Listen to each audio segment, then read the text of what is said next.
Land may be a good place to grow corn, and a home may be the place you rest your bones. But real estate is also an opportunity for speculation. It is the democratic asset. The majority of American households own their own homes, and many of them hope for a bit of price appreciation. Real estate speculation runs through the history of America like a vein of fool's gold. British settlement of North America really began in 1606 with the Virginia companies of Plymouth and London. These were joint stock companies that were meant to make money by settling the eastern coast of North America. The London company sought profits by establishing the Jamestown colony, and later granted a land patent to some pilgrims who were interested in settling in the north. Colonial-era land acquisition differed from more modern real estate speculation. The shortest path to vast acreage was to receive it as a bequest from the king. King Charles II granted William Penn an amazing 45,000 square miles in exchange for cancelling a debt of merely £16,000. In a sense, Penn sat on the cusp of the watershed between feudal and capitalist approaches to land. Medieval monarchs had long rewarded their followers with generous land grants, and in return those followers were meant to govern the land in the monarch's absence. Penn was almost a substitute monarch within Pennsylvania. By contrast, capitalist ownership of land may confer rights of use and sale, but not the ability or obligation to enforce the law. This distinction became particularly relevant in the debate over western New York State. Royal charters had granted Massachusetts the rights to land from sea to sea. Royal gift had also granted the Duke of York, later James II, and his province of New York, the rights to all of the erstwhile Dutch province, which included upstate New York. The two states eventually worked out their disagreement in the 1786 Treaty of Hartford. The land would be legally incorporated into New York State, but it would be owned, in the capitalist sense, by Massachusetts. Massachusetts promptly sold the 6 million acres, or more properly the rights to negotiate with the natives of the land, to two businessmen, Oliver Phelps and Nathaniel Gorham, for £1 million. Phelps and Gorham couldn't make their payments, so the land was then sold to the legendary Robert Morris, perhaps America's greatest land speculator. Morris had thrived as a Philadelphia merchant. He helped finance the American Revolution and served as America's superintendent of finance from 1781 to 1784. Morris had the global reach to buy land from Seneca Indians and resell it to investors in London and Amsterdam.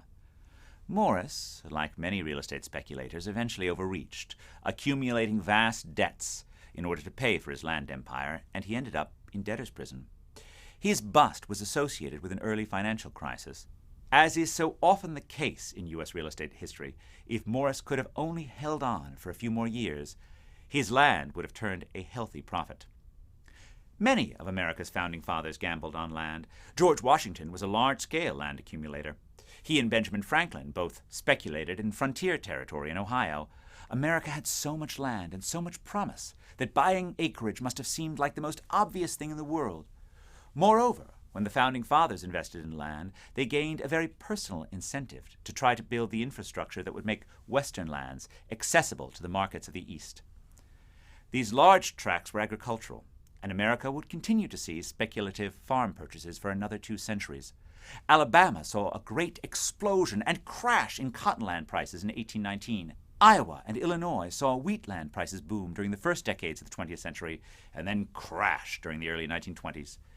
In both cases, the buyers during the boom seemed perfectly rational.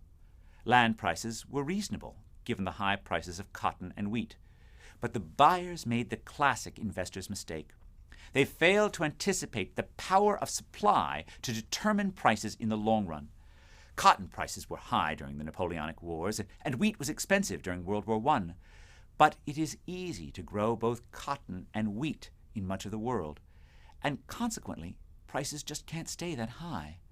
When peace prevailed, farm prices and then land prices plummeted because of the fairly elastic global supply of both cotton and wheat. Starting in the 1830s, we begin to see urban land booms as well. When the state of Illinois announced the plan for the Illinois and Michigan Canal, the Chicago real estate market exploded. The canal would make Chicago the linchpin of a great watery arc that would span all the way from New York to New Orleans. Surely that would make the city an urban colossus with land prices to match. A speculative frenzy ensued. Harriet Martineau's contemporary description is classic. And I quote, "It seemed as if some prevalent mania infected the whole people. As the gentlemen of our party walked the streets, storekeepers hailed them from their doors with offers of farms and all manners of land lots, advising them to speculate before the price of land rose higher."